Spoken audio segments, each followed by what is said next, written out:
Et ce matin, nous sommes en direct avec Nathalie Usan, qui est présidente du Conseil de l'Ordre des chirurgiens dentistes de l'Isère. Bonjour. Oui, bonjour. Nous vous avions déjà reçu début avril, en plein confinement. Vous étiez inquiète pour la reprise. Qu'en est-il aujourd'hui ? C'est toujours le cas. Donc, les dentistes sont repartis dans leur cabinet. Oui. Mais bon, il y a encore beaucoup de problèmes à régler, notamment pour la réception des patients. Puisque avec les recommandations nationales, nous pouvons accueillir que 10 à 12 patients par jour, ce qui n'était pas le cas avant. Au lieu de Avant, on pouvait en prendre une vingtaine, je pense que c'est même plus 10 par jour, parce qu'on a des problèmes d'aération, de décontamination entre chaque patient, il y a des protocoles très stricts à appliquer.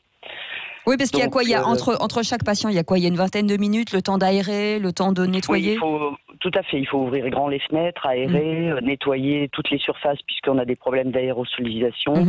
Et donc, il faut laisser retomber tout ça et nettoyer parfaitement avant de recevoir le patient suivant. Nathalie Usan, justement, je reviens sur le 30 avril, Serge Fournier, qui est le président du Conseil national de l'Ordre, avait demandé et obtenu d'ailleurs du ministère de la Santé pour la reprise 800 000 masques FFP2 par semaine pour sécuriser les praticiens. On en est où là ? Alors on en est, justement, c'est aussi un problème parce qu'en fait les pharmacies devaient être dotées de 24 masques par semaine pour les praticiens et leurs assistantes. C'est le cas dans certaines pharmacies, mais vraiment pas dans toutes. J'ai déjà plusieurs praticiens qui se plaignent par mail de n'avoir plus de masque FFP2. J'en ai quelques-uns justement hier qui m'ont interpellé là-dessus et qui recommencent à soigner uniquement avec des masques chirurgicaux parce que les masques ne sont pas arrivés dans toutes les pharmacies. Elles sont dotées de 12 masques au lieu de 24 ou pas du tout. Des problèmes au niveau de la géographie justement et de la réception. Et c'est vraiment très compliqué. Alors, est-ce que le métier a changé justement aujourd'hui ? Oui, profondément, oui.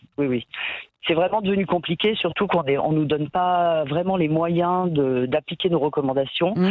Nous avons décidé d'arrêter nos gardes les dimanches et jours fériés. C'est devenu une astreinte téléphonique, puisque on avait obtenu un amendement d'Olivier Véran pour un statut de dentiste régulateur au SAMU qui permettait de réguler les patients avant la crise.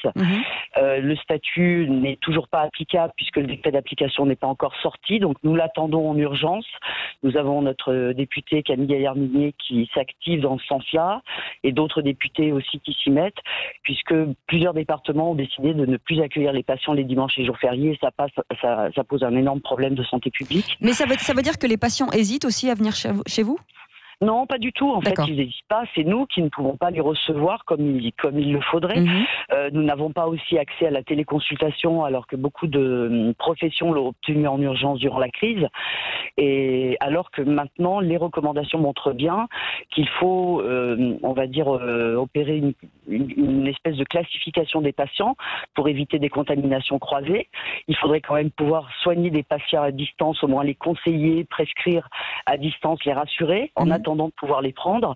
Nos agendas sont devenus assez compliqués à gérer parce qu'il faut justement classifier les patients avec des symptômes ou qui risqueraient d'être contaminants, mais pouvoir les recevoir sur des plages dédiées. Mais ça veut dire quoi ? Ça veut dire qu'aujourd'hui c'est le Ségur de la santé. Est-ce que vous attendez des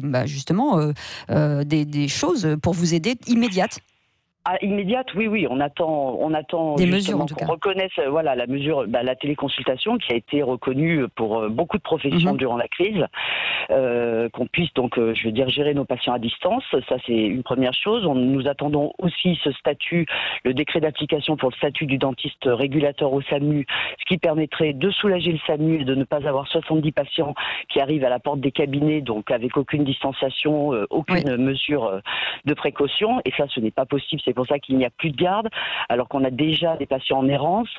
Nous essayons aussi d'obtenir un statut d'hygiéniste qui permettrait aussi de pouvoir gérer des patients en cabinet pour aider les praticiens à prendre plus de patients. On a vraiment un gros problème de patients en errance et qui ne peuvent pas être pris correctement. On fera un point. Merci d'avoir été avec nous, Nathalie Usan, présidente du Conseil de l'Ordre des chirurgiens dentistes de l'Isère. Et bon courage, bien sûr. Et puis, on attendra les mesures fortes, j'espère, de ce Ségur de la santé. Restez avec nous, on revient dans un instant. C'est le Grand Matin Sud Radio, déjà 6h57.